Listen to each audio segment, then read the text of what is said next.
même le Seigneur nous contraint à travailler ensemble. De samay wax de c'est le premier ministre Ousmane Sonko qui l'a dit. Gars yi xam ngeen ni tey le premier ministre de la République islamique de Mauritanie dafa ñëw Sénégal pour une visite de travail de 2 jours. ginnaaw bi ko le premier ministre Ousmane Sonko recevoir nañu déglu discours bi nga xamante ni le PM wax na ko ci suñu diggante ak Mauritanie. C'est très important.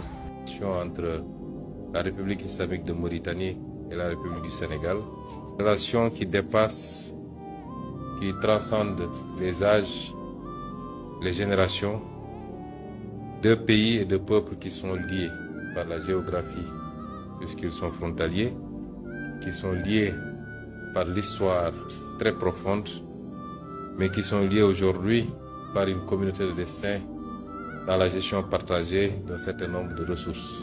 Elle est importante, cette visite également, c'est qu'il nous permet de réactualiser un certain nombre d'axes de coopération qui ont été retenus l'année dernière à Nouakchott, d'abord entre les présidents de la République, mais de manière opérationnelle par les deux gouvernements, dans tous les domaines qui ont été traversés par la lecture du communiqué conjoint.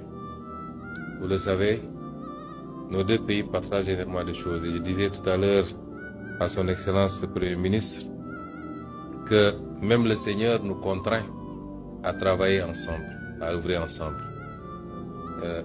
Il nous a fait partager un fleuve qui est une ressource extrêmement importante et nos devanciers ont pu, de manière réfléchie et responsable, mettre en place un cadre de coopération et de gestion de cette ressource, aussi bien sur le plan hydraulique que sur le plan de l'électricité. Et ça a donné l'organisation que nous connaissons, qui est une organisation presque unique en son genre dans le monde de l'OMS. Mais on aurait pu avoir chacun de son côté ses réserves de gaz, mais Dieu ne l'a pas voulu ainsi. Il nous a fait partager également cette ressource extrêmement précieuse. Le message qu'il faut en comprendre, c'est que nous sommes condamnés à travailler, à vivre, à évoluer ensemble et de manière intelligente.